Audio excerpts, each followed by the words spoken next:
Good morning, Adelaide. My name is Con and I am the Conversationalist. And as always, I have my latte in tow in gloomy Adelaide. And my next guest will rub that into me, I have no doubt. I'm like a kid in a candy shop today, being a really keen footy follower. My guest this morning is the great Stephen Copping. And for those of you that may or may not know, Stephen played 246 games for the mighty Tigers here in SA. He played 42 games for the Bombers in the Big V. He's a two-time premiership player with Glenelg. He's a VFL grand finalist for the Bombers against Hawthorn. He's a five-time South Australian representative, and he's a Foss Williams medalist in 1982 for SA's narrow 12-point loss against the Big V. Good morning, Stephen. How are you? Yeah, very good, Con. I think you're showing your age there, Con, being able to remember all that stuff. Mate, the honest truth is I'm only 3 years younger than you are. but I also did a little bit of research. So, yeah, right. I remembered a lot of the stuff, but some of the stuff I got to be honest with you, mate. I wasn't aware that you're a five-time SA representative, which is a massive honour, and indeed a Foss Williams medalist. Mate, when we spoke earlier in the week, when we were organising the segment here, you mentioned that you had seen the light and you'd moved up to the Gold Coast. Yeah. And I'm guessing you're going to tell me it's 22 degrees and sunny up there at the minute? Mate, this is God's country. Like, you just don't talk about the weather. Like, I've got my wardrobe, like you're in shorts 24/7, 365 days a year. Then I've got my Adelaide closet, like the jumpers and the coats and the... And I'll tell you what, mate, we're in need of it at the moment. It's bitter at the minute. It is really bitter. But, mate, firstly, what led to the move up to the Gold Coast from SA? Because you are a South Australian boy. You're originally from Lucendale. So what led to Queensland? Yeah, later in my footy career, I started to develop bronchial asthma. Never had it before in my life. And of course, living in the country, Lucendale, down Kybe Bay, like that area. And I used to, like the break of the season in May, I'd go out to training and cold air would bring it on. And it'd be like a convulsive cough. And Jeez. I had it for the last 3 or 4 years of my footy career. And I got to be standing next to my opponent and it was uncontrollable. Like you get a tip on your throat and like you'd be dry reaching. And it got to a stage where I couldn't take a second breath, like I almost collapsed. And like even my opponent would say, "Mate, you all right? What's wrong with you?" And, they actually cared, did they? Yeah, it wasn't Port Adelaide, Yeah. Oh, let's not go there, mate. Yeah, let's not go there. So that was probably the main reason was for the climate. And since moving up here, obviously with the warmer weather, I haven't had a problem with it. So okay. So how long have you been up there, mate? Moved up in 2003. Okay. So you've been there a good 17 years. Yeah, almost a local. So yeah. Almost a local. Yeah, good on you, mate. Let's go back to the early days. I feel like Mike Sheehan here, open mic. Mate, you're 17, 18 and you're from Lucendale and you end up at the Bay. How did that all happen? Yeah, well, I went to boarding school in Adelaide for 7 years. But Neil Kerley, and I'm not sure who he came down with, but they came down to the farm. And Curls loves the country life. He sure does. I remember him, he helped out with the drafting of the sheep and all that sort of stuff. And I guess, we talk about mentors, I guess. And so I always followed Curls. And I think that's where, just his persona and, just at that stage of being over 17. And so, yeah, I guess I just loved his, and he was the first guy I sort of met and loved his attitude and just on life in general, so it all started from there. Just a really quick one out of curiosity. Back then, was there zoning? So were you at Lucendale? Were you partly were you Glenelg zoned? Yeah, we were. Okay. I was. Right. Yeah, the southeast was the Glenelg zone, but I went to boarding school in Adelaide, St Peter's College for 7 years. I didn't increase the academic quality of the school, but you know, I always finished in that half of the class that made the top half possible. You know, so I was a good team player, Con. but I'm sure you made their footy results look a bucket load better, mate. Well, It was interesting because you know they had prefects and sub prefects, and Saints was a very prestigious school, but they couldn't make me captain of the footy side unless I was a sub prefect. So, so by default they made me a sub prefect. That's hilarious, mate. Again, speaking of Neil Kerley, good old Knuckles. Yeah. Mate, your time at the Bay, particularly your first stint, Neil Kerley, John Nichols, John Halbert. Yeah. I mean, John Nichols is. I was actually doing a little bit of research this morning. You know, he's supposedly the greatest Carlton player ever. Which is that's a big name. I guess I'm curious how he ended up, and I'd like to ask him one day how he ended up in South Australia coaching. But what were the differences between the coaching styles? I mean, Knuckles was a hard taskmaster. I mean, back in those days, there was a fair bit of biffo. Yeah, I think, I mean, you know, when John Nichols came to the club, I guess, you know, with Cornsey, he sort of made the move with Cornsey and me down the forward lines, like, you know, me sort of, you know, like there was like a duo, so to speak. I was sort of, you know, like Cornsey's right-hand man, so to speak. So that probably worked out well for the club, you know, that sort of tandem duo. But I totally did. I mean, yeah, I think, you know, great players don't necessarily make great coaches. And and I think, you know, perhaps John struggled a bit in that area, communication-wise and all that sort of stuff, but I always had a lot of respect for him. I mean, what a great player. You know, incredible, you know. So, but I mean, no one probably compared to Curls, you know, like in my mind, you know, it was, especially in that era, you know, it was the top four, Sturt, Nord, Glenelg, Port Adelaide. And we had a great run there. You know, we probably should have won the 75 flag, and you know, but it was a great era. John H. Ellis at the club, and it was it was an incredible time to be at the Glenelg Footy Club, you know, and it's great to see they've come back in the last couple of years. Yeah, I was going to say, and I'll get onto it in a moment, but I as a supporter, and this was never any detriment to the club, but as a supporter, I always felt that until we beat Port Adelaide or a Norwood in a grand final, we actually hadn't legitimately won one. Totally agree. And that's no disrespect to North Adelaide, a great club, but that's how I felt. So last year for me was just like this weight lifted. So I'm not alone there, am I?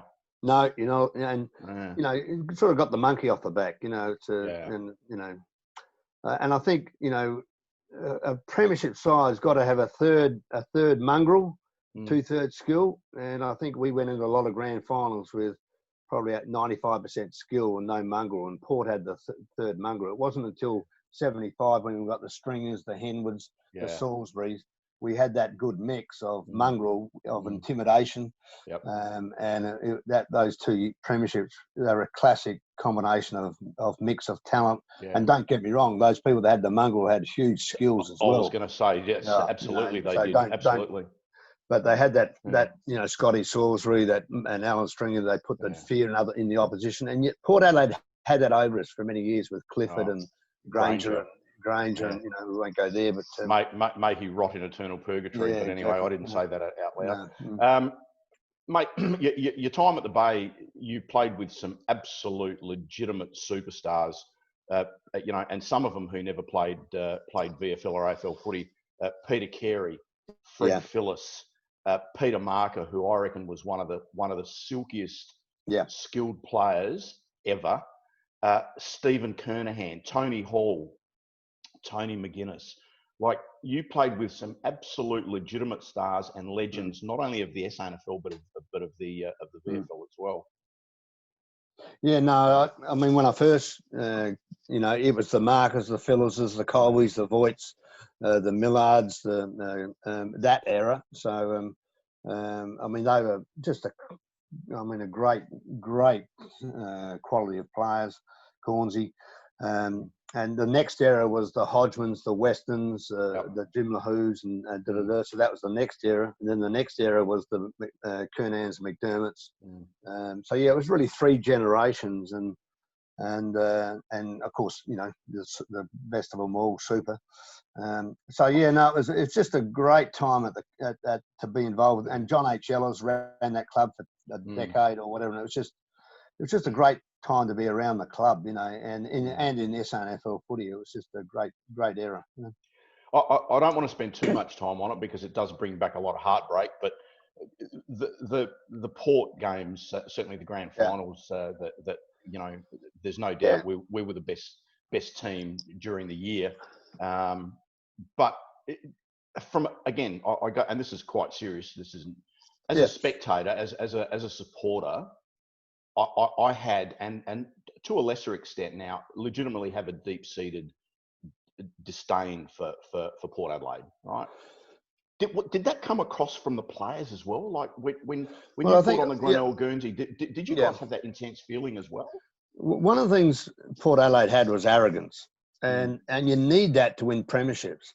But they had they had a culture at Port Adelaide Footy Club where if you went to that club, it was an honour to play for that club. In other words, you know, it was revered to play for the Port Adelaide Football Club, and that takes time to develop. And Port had developed that over many years from when the Fitzwilliam days, and they had that over it, I believe, at most other clubs, that culture. And so if you ever got pulled on a Port Adelaide Guernsey, like you're playing for, it's not about you, it's about the club, the culture. And I think Hawthorn have developed that over the years. So that's taken a long time to develop. One thing that we lost the 77 grand final to Port Adelaide by 7 points. What a lot of people don't know is if you watch that replay again, I ran across the goal square chasing the ball. Ivan Eckerman was right behind me. I swung around on my left foot and kicked it over my right shoulder. It went through for a goal, and they called it a point. And you can ask Ivan Eckerman that, because I asked him. He said, that was a goal. I said, I know. But, you know, I was only a pup in those days. What you could do about it? I'm a great believer in there should be 2 goal umpires, one on either goalpost. The only way they have to go is to the point post. Either side, Either side, you know. It's but you know, it was a goal. You know, I wasn't aware of that. Wasn't aware of that. Very few people are aware of that. That is, you know, and we lost it by 7 points. So I remember that bit, mate. So you're hunted by Essendon. How did I guess? Firstly, what was the motivation? Was it and I'll please, money can be a taboo it wasn't subject. Money. So, it wasn't money. So was it to prove yourself against the best? Well, it was. I'll never forget. It was in like this time of the year, in June of 1982, and I got a call from Noel Judkins, who was the recruiting officer for Essendon at the time, and you know, it was a cold wintry night and on the farm, and when you get a call like you know, hi, it's Noel Judkins from the Essendon Footy Club. You know, my thoughts was, come on, mate, who are we talking to? What's the go? You know, like, you know, I've been with the Glenelg for 7 years. I'm 24 years of age. Like, hello, like, come on, you know. And but my father was, he was an entrepreneur in his own right, but he was a brilliant sportsman. He was asked to play Davis Cup tennis when he was, you know, with Lou Hode and these guys. Wow, I didn't know that. Haffey, but he could never leave the farm. He was a brilliant football player too, and I guess I inherited. He captain coached Lucendale for 20 years, but he would have played league footy, but could never leave the farm. So I inherited his genes. So, and to be quite honest, there was only my brother and myself on the farm with Dad, and Dad was he didn't marry till he was 42, so he was getting on in life. So and my brother and Dad were the same personality. They clashed. And so I was the go-between between the two, if you like, to try and keep the peace. And I knew that if I went to Melbourne, they'd be left by themselves and all hell would break loose. Kill each other. And but you know, Dad didn't hesitate. He said, "Go." I never had that opportunity, and so I think one of the things which to get the best out of yourself was my was the best, and I think going to Melbourne, that I would never have won a Williams medal if I didn't go to Melbourne. Okay. And because I became it, you know, and you're not competing against anyone else. You're just competing against who's looking back in the mirror. Sure. And when I retired, you know, I was happy that I'd got the best out of Steve Copping, the best I could do. And I think going to Essendon, going to Melbourne, Essendon was like a country club as well. It got the best potential that Steve Copping had in his genes. And I would never, you know, so a lot of thinkers, I always think about Michael Aish and Gary McIntosh, who would have been legends in the VFL, but I always wonder whether, I wonder if I ever thought, you know, should have I, shouldn't I, you know, and I mean, they would have been legends. That at least I never have to think that way, because I know that I've gone to the top, I've done the best I could, and I could be at peace with that. So that was the main motivation. It wasn't the money, you know. Mate, we talk about, in life in general, we talk about regret. And, you know, I read a book, and I can't remember who it was by, it doesn't really matter, but he talks about the rocking test chair when he's in his rocking chair in his 90s, wondering, you know, I wish I had done that, or I wish I had done this. And again, from your perspective, you know, you never have to wonder about that. No. You know, like on your tombstone, no regrets. You know, no regrets. You know. Yeah, mate, that's fantastic. Yeah. When you went to Victoria, what was the most noticeable difference? Was it the training? Was it the like? What was it? The most noticeable difference, Con, was I had to train. All right.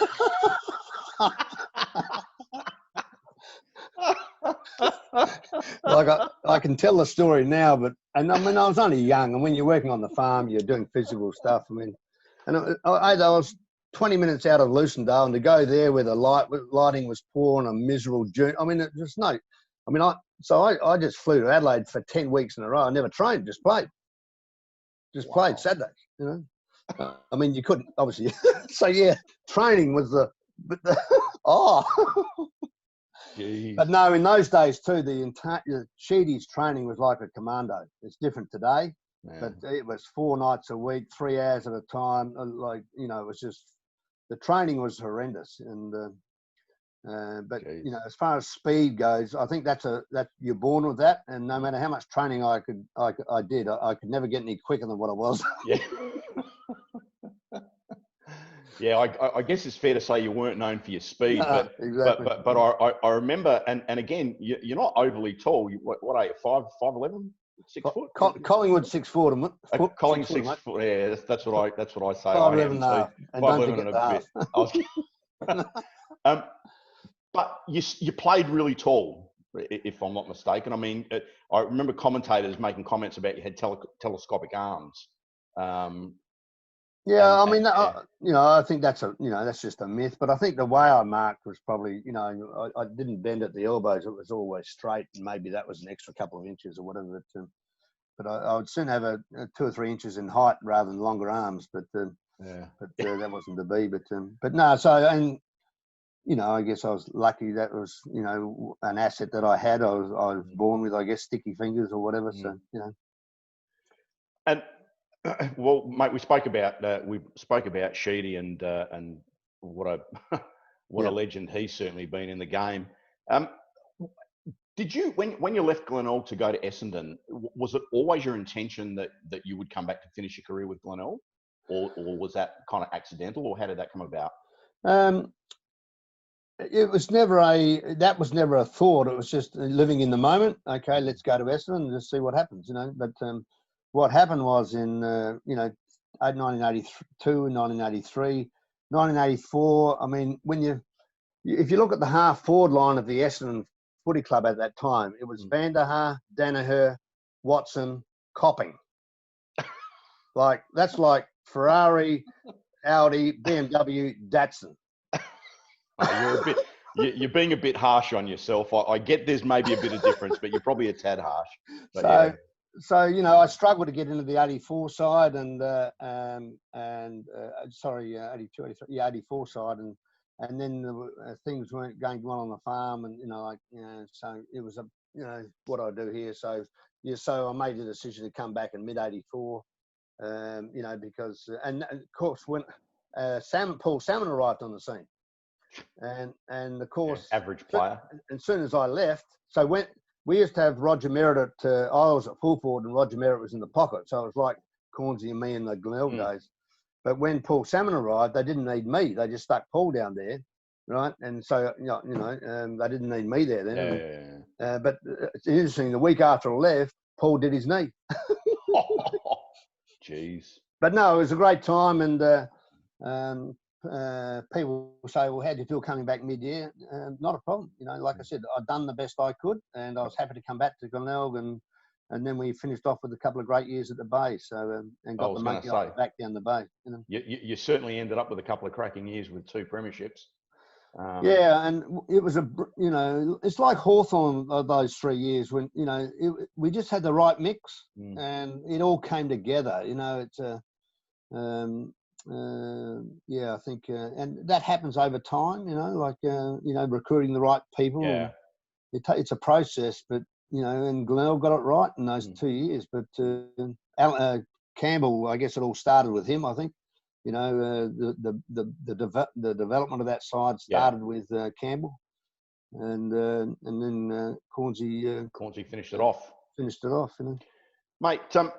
I guess the other thing, do you, out of curiosity, do you still follow the game? Are you actively not an active participant in terms of whether coaching, but do you follow the game? Do you watch the games?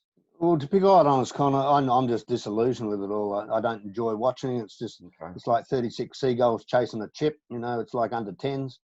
I don't know why they use the full oval. Why don't they just use half and put the mini league on the other half, because they only use half the oval. I went along to a Gold Coast Essendon game up here, and going back a couple of years, and 36 players in one quarter of the game. Like, I left the quarter. Time was just boring. When was the last time someone kicked 100 goals? We used to go along. We used to go along and watch, Djakovic and Carey and Southby and Lockett, and and to me it's run. And you kick a goal these days, you got to run off to get a rest. Like, why would you kick a goal? Right? Let's just kick points so I can stay on. I went to a Gold Coast match up here, and they were getting beaten. This going back a few years, and they were getting beaten by 15 goals, and then.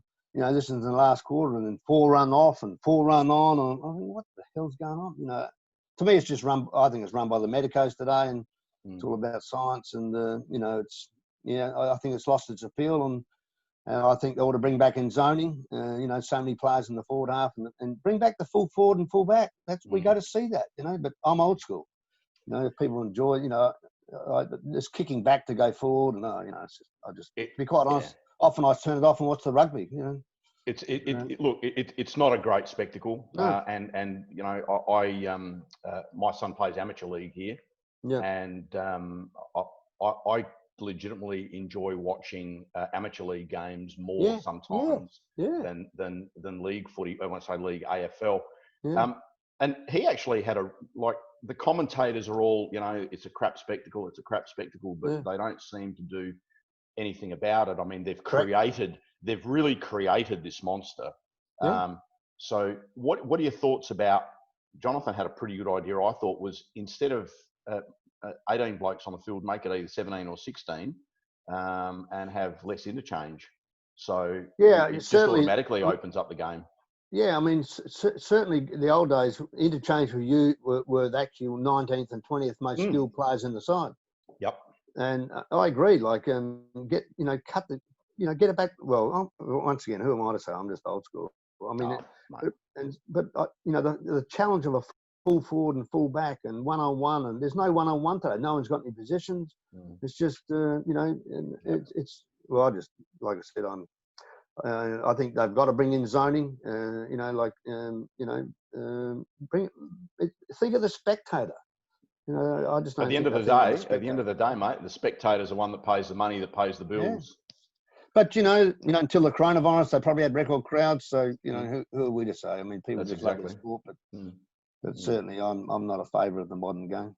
And I think from what I see and my perspective is that there's more emphasis on aerobic capacity to be able to cover the ground, to go backwards, forwards, than some of the legitimate skills like goal kicking. Well, I wouldn't get a game today. No, you wouldn't. No, in fairness, you wouldn't. Yeah, period. But you know, how do you win games? You win games by kicking goals. Yeah. And, you know, looking at your stats, you kicked 1.9 goals. So basically just under 2 goals for your entire career. Yeah. Mate, a bloke kicking 2 goals a game nowadays, he'd probably be on $500,000 a year. Like, seriously, you know, these blokes, and again, Jonathan, if you're watching this, I'm not bagging you specifically, but, you know, there's guys that are highly skilled and can hit a 20-cent piece from 40 metres in the open field, but you put 2 white sticks in front of them. I know. And they absolutely go to water. Yeah, no, it's incredible. Yeah. Like, what I mean, the great Gary Ablett missed one from 15 yards out, you know, the other day. I couldn't believe, you know, but that's, at least he's human. Yeah. Well, yeah, true. What would you say to these guys? Like, one of the things I think missing. Right. So I think it's the basics. I mean, you know, this idea of kicking around corners and all that sort of stuff, probably the most perfect goal kicking, if you look, the word I'm looking for is technique, is the North Melbourne full forward Brown. Even though he's got a run up of 30 metres, but he runs in a straight line. And he's, you know, if you look at, it's amazing when the camera's behind a lot of these players, and then he's shooting for goal, and it goes over to the points. But then if you're right behind him, you can see that's where he ran. He's run. Yeah. You know, a different sure when you're on the run and you've got to kick round corner. But for a set shot, Jonathan Brown from North Melbourne, I forget his first name. Yeah, but if he runs in a straight line and his leg goes in a straight line. And to me, it's all about technique. And I often wonder, why doesn't someone take this guy aside and show him how to kick straight? You know, and it's all on the follow through. If you get a straight leg, it should go straight. It's straight. If you drop it straight. If you drop it straight. It was interesting. This is some time ago now. The guy from Carlton who can't kick for peanuts, but he's a big fella. I can't remember his name now. And anyway, Cashbolt? Yeah, Levi Casbolt, right? He can't kick for peanuts. Yeah. And they actually employed, I think it was Sav Rocker as his coach to kick, and his improvement went up something like about 45%. Yeah. But then they got rid of Sav, and his goal kicking went down proportionally. So what does that tell you? Exactly. I mean, you know, Tom Hafey, you know, he was a very simple coach. You know, either we got the ball or they got the ball. You know, like let's get the odds in our favour. You know, and sometimes it's, you know, I look at some of the way that these guys do set shots, and they, you know, set shots. I'm not talking about when you're running, but their run up is just, no wonder they're not kicking goals, you know. But I'm thinking, who's taking the time to teach these guys the basics, you know? But you know, absolutely. And poor old Joe Danaher, he's you put him in front of the sticks, and unless he's kicking around a corner, like 25 metres out, and he kicks it around the corner instead of running straight. Anyway, we could go on about this forever, mate. Look, I guess the other thing I want to talk about is, like, where is Steve Copping now? What's Steve Copping? What came about after footy? Are you still involved with the farm, or where? No, the farm was sold in 1985 when I was 29, and it was a family property, beautiful property down there in Lucendale, South Australia, and that, you know, it's 3,500 acres and. Wow. And so I'd spent the first 29 years on that. And so when that was farm, I guess when you've worked for yourself all your life, it's hard to go back and work for someone else. So then I got involved in a couple of traditional businesses in Narracourt. And then I was put onto a concept called network marketing in 1988. And on the farm, we're always on the end of the food chain. We couldn't pass any costs on. You know, we just had to cop it. And so when I saw that distribution model of network marketing, I saw a way where the farmer could come into the middle and become the middle person and the consumer at the same time. And so I got involved in that industry purely because of the distribution model. And I saw that as the future of the way goods and services would move through society. It just made so much sense, reducing the number of people in the middle of that distribution channel. So yes, I did that I've been doing that basically ever since. But today we're driving a breakthrough cellular health technology into the market. Some are comparing it to the discovery of penicillin and DNA, such as their original goal was to put it through the pharmaceutical world, but they wanted to buy it only to shut it down. So the only way it's been taken to market now is by word of mouth. So so I like being David and David and Goliath fight, and so we're driving that around the world, and having a tremendous influence on a lot of people who the doctors have given up on. So and no one knows about it. So I've actually spoken to the AFL on it, and this will be in every AFL, SANFL medical room within 5 years, because it's not a drug. It's not a drug. It's not an antioxidant. Our body actually produces these molecules, and we've already got Olympic gold medalists using it, and they've been using it for 10 years. And so we're really pioneering it, I guess. But the key is finding people that see what we see. And I've spoken to a lot of the SANFL clubs, even Glenelg, but it falls on deaf ears because they've never heard of it, but they will in time. But it will come up through the members. A lot of the members are taking it now. I mean, I'll never go off it myself because it's a breakthrough in cellular health. So that's my focus at the moment, driving that to market. And certainly if you're coming up against the pharmaceutical companies, mate, that is indeed David and Goliath, because they are. Well, the good thing about this is, there's no one else in this space. There's no other product in the world that contains these molecules. 10-year-old company, 170 million turnover last year, and will be $1 billion company. Then they expect it to be in 5 years. So the horse is bolted, and so we're just looking for, I guess, people that are well connected around the world, entrepreneurs, visionaries, and to give us a hand to drive it to market. So no, it's pretty exciting, and it's great to be able to make a buck or help people change their lives. So, mate, making a buck is pretty important nowadays, as it's always been. It's not about the money; it's about what the money does for you, and in terms what it can do, not only to help you but to help your family and help your loved ones. So it's not about that, mate. I've had an absolute blast. Seriously, I'm like a kid in a candy shop. I know you're a busy man. I could talk to you for 4 days.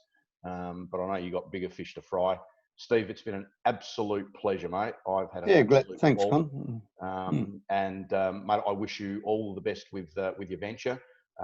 Enjoy that Gold Coast sunshine, because I'll tell you what, mate, it's still bucketing rain down here in Adelaide. Mate, again, thank you very much. Ladies and gentlemen, it's been an absolute pleasure and honour speaking to the great Steve Copping. My name is Con. I am the Conversationalist, and until next time, bye for now. Thanks, Con.